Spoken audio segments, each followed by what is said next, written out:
গোটেই বিষয়টো 17 তাৰিখ 18 তাৰিখ 19 তাৰিখ সেই 3 দিনত কোকৰাঝাৰ উল্টাপানীৰ যি ঘটনা সেই উল্টাপানীৰ ঘটনাত জংচাৰ মছাহাৰী আৰু জনক কুমাৰ ব্ৰহ্ম দুই যি প্ৰাক্তন NDB সদস্য আছিল সেই প্ৰাক্তন NDB সদস্যক আজি NLFBৰ সন্দেহত বা NLFB মানে সদস্য বুলি যি ভুৱা এটা সংঘৰ্ষত ফেক এনকাউণ্টাৰ কৰি পেলাই হত্যা কৰা হ'ল ULB সংগঠনৰ মানে সদস্য বুলি যি ভুৱা এনকাউণ্টাৰ কৰা হ'ল ফেক এনকাউণ্টাৰ কৰা হ'ল এইটো আমি তীব্ৰ ভাষাৰে আমি গৰিহণা দিছোঁ আৰু এই কাণ্ডটো আমি ধিক্কাৰ দিছোঁ আৰু আৰক্ষী প্ৰশাসনৰ পৰা যি মানে তেওঁলোকে ষ্টেটমেণ্ট দিছে সেই ষ্টেটমেণ্টটো আমি গণ্য কৰিব নোৱাৰোঁ যে তেওঁলোকক মানে অস্থায়ী শিবিৰলৈ লৈ যোৱা হৈছিল তেওঁলোকক দিন দুপৰত মানে কৰায়ত্ব কৰিছে এক্সিডেণ্ট হৈছিল হস্পিটেললৈ লৈ গৈছিল ৰাইজে লৈ গৈছে ইয়াৰ পিছত গম পাই পেলাই তেওঁলোকে কৰায়ত্ব কৰিছে ঘৰৰ মানুহ মানে লগত তেওঁলোকক আলোচনা কৰিবলৈ দিছে আলোচনা কৰি মেলি পিছত তেওঁলোকক কোৱা হৈছে যে 2 এদিনত তেওঁলোকে ইয়াৰ পৰা মানে যাবলৈ দিয়া হ'ব তেওঁলোকে নিৰ্দোষী হয় আৰু ৰাতিৰ ভিতৰত তেওঁলোকক কেম্প দেখুৱাবলৈ গৈ পেলাই যি এটা মানে নাটকীয় এটা ঘটনা কৰি পেলাই তেওঁলোকে ফেক এনকাউণ্টাৰ কৰিলে বা নাটকীয় এটা মানে ষ্টৰি বনাই পেলাই তেওঁলোকে যি ফেক এনকাউণ্টাৰ কৰিলে তাৰ কাৰণে আমি প্ৰতিবাদ মানে জনাইছোঁ আৰু এই যি গোটেই যি ঘটনা সেই ঘটনাটোৰ ওপৰত এটা হাই লেভেল জুডিচিয়েল ইম্পাৰ্চিয়েল ইনকুৱাৰী এটা ন্যায়িক মানে তদন্ত হ'ব লাগে যেহেতু আৰক্ষীয়ে যোনটো ষ্টেটমেণ্ট দিছে সেই ষ্টেটমেণ্টটো আমি গণ্য কৰিব পৰা নাই ঘৰৰ মানুহখিনিয়ে যি সত্যতা আৰু সত্যৰ আধাৰত তেওঁলোকে ষ্টেটমেণ্ট দিছে যে তেওঁ এজন মানে ব্যৱসায় কৰি কাঠ বেপাৰ কৰি পেলাই জীৱন যাপন কৰিছিল আৰু গোটেই বিষয়টো আমি চাই পেলাই আমি আজি তাৰিখত নিখিল বড়ো ছাত্ৰ সন্থাই মুখ্যমন্ত্ৰী ডাঙৰীয়া ডক্টৰ হিমন্ত বিশ্ব শৰ্মা আৰু অসম চৰকাৰক আমি আহ্বান জনাইছোঁ যে কোকৰাঝাৰ যি 2 যুৱকৰ হত্যাকাণ্ড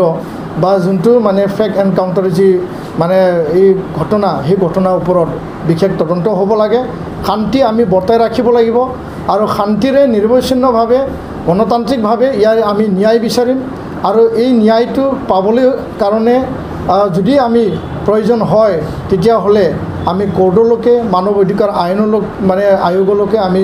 যাবলৈ আমি বাধ্য হ'ম কিয়নো এনেকুৱা ফেক এনকাউণ্টাৰবিলাকক লৈ পেলাই আগৰ দিনবিলাকতো নিখিল বড়ো ছাত্ৰ সন্থাই দুৰ্ভগীয়া পৰিয়ালৰ হৈ পেলাই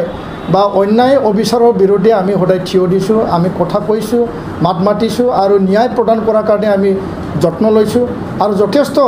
যিবিলাক যোৱা 30টা বছৰত ভুৱা সংঘৰ্ষ কৰিলে মানে অন্যায়ভাৱে হত্যা মানে কৰিলে ইয়াৰ ওপৰত বিশেষ এটা ভূমিকা পালন কৰি পেলাই ন্যায় পাবৰ কাৰণে আমি সক্ষম হৈছোঁ তো ইয়াৰ কাৰণে কোকৰাঝাৰ কাণ্ড 2020 27 জানুৱাৰী এই শান্তি চুক্তিৰ পিছত কোকৰাঝাৰ উল্টাপানীৰ যি 2 যুৱকক হত্যা কৰা যি কাণ্ড যি ফেক এনকাউণ্টাৰ এইটো শেষ মানে এই অঞ্চলৰ তেনেকুৱা মানে পুনৰাবৃত্তি যাতে মানে ঘটনা নঘটে সেইটোৱে শেষ ঘটনা হওক আৰু কোনো যাতে পুলিচ আৰ্মিৰ অপাৰেশ্যনৰ নামত যাতে এনেকুৱা মানে ফেক এনকাউণ্টাৰ কৰা নহয় আৰু কোনোবা যদি দোষী হয় কোনোবা ULB আৰু কাৰোবাৰ লগত যদি জড়িত আছে তেওঁলোকক মানে ধৰি পেলাই কৰায়ত্ব কৰক তেওঁলোকক ন্যায় আছে কোৰ্টলৈ লৈ যাওক আৰু কোৰ্টে বা আইনে যেনেকুৱা ধৰণে মানে তেওঁলোকক শাস্তি দিব সেই শাস্তি তেওঁলোকে পাব কিন্তু ইয়াৰ কথা এইটো নহয় যে আমি এইটোৱে বিচাৰিছোঁ যে শান্তি চুক্তি হ'ল শান্তি মানে এই অঞ্চলত শান্তি বিৰাজমান হ'ব লাগে শান্তি আহিব লাগে ইয়াত গুলি বাৰুদৰ আৱাজ আমি শুনিব বিচৰা নাই ইয়াত মানে কোনো বন্দুক বাৰুদৰ মানে ইয়াত জনজননী আমি কেতিয়াও বিচৰা নাই অবৈধ মাৰণাস্ত্ৰ আছে বুলি আমি আগৰ পৰা কৈ আছোঁ আৰু অবৈধ মাৰণাস্ত্ৰ নাইকিয়া কৰিবৰ কাৰণে চৰকাৰে পদক্ষেপ ল'ব লাগিব আৰু এই পদক্ষেপ যেহেতু এই পৰিৱেশত মানে চৰকাৰে এটা প্ৰক্ৰিয়াত কাম কৰি আছিল আৰু তেনেকুৱা এটা মানে সময়ত যোনটো মানে ভুৱা এটা সংঘৰ্ষ কৰি পেলাই দুজন মানুহ হত্যা কৰিলে এইটো এটা নিন্দনীয় বিষয় আৰু আমাৰ অঞ্চল শান্তিপূৰ্ণভাৱে আমি ৰাখিব লাগিব শান্তিপূৰ্ণভাৱে সকলোৱে জীয়াই থাকিব লাগিব ইয়াত আমি নতুন সশস্ত্ৰ সংগ্ৰাম আমি কেতিয়াও নিবিচাৰোঁ কোনোবা ULB নামেৰে এটা সংগঠন খুলিব কোনোবাই নতুনকৈ কোনোবা দুইজনে আকৌ নতুন সংগঠন খুলিব তেওঁলোকৰ আচল যি অবজেক্টিভ আচল বিষয় বা তেওঁলোকৰ উদ্দেশ্যটো কি সেই উদ্দেশ্যটো তেওঁলোকে প্ৰকাশ কৰিব লাগে আমি দাবী জনাইছোঁ যে তেওঁলোকে আমি আহ্বান জনাইছোঁ তেওঁলোকে মূল খুঁটিলৈ ঘূৰি আহক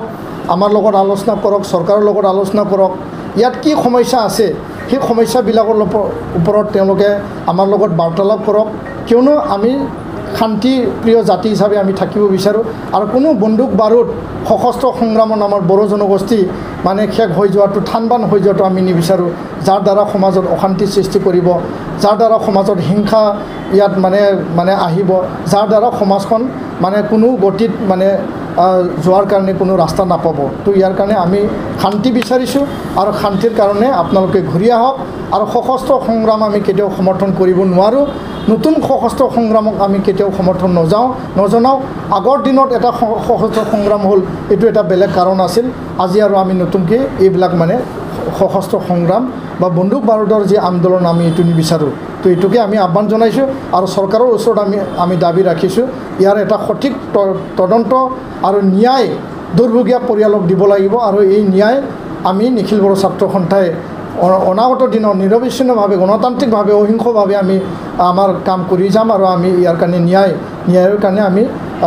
অহৰহ আমি ইয়াৰ কাৰণে কাম কৰি যাম ধন্যবাদ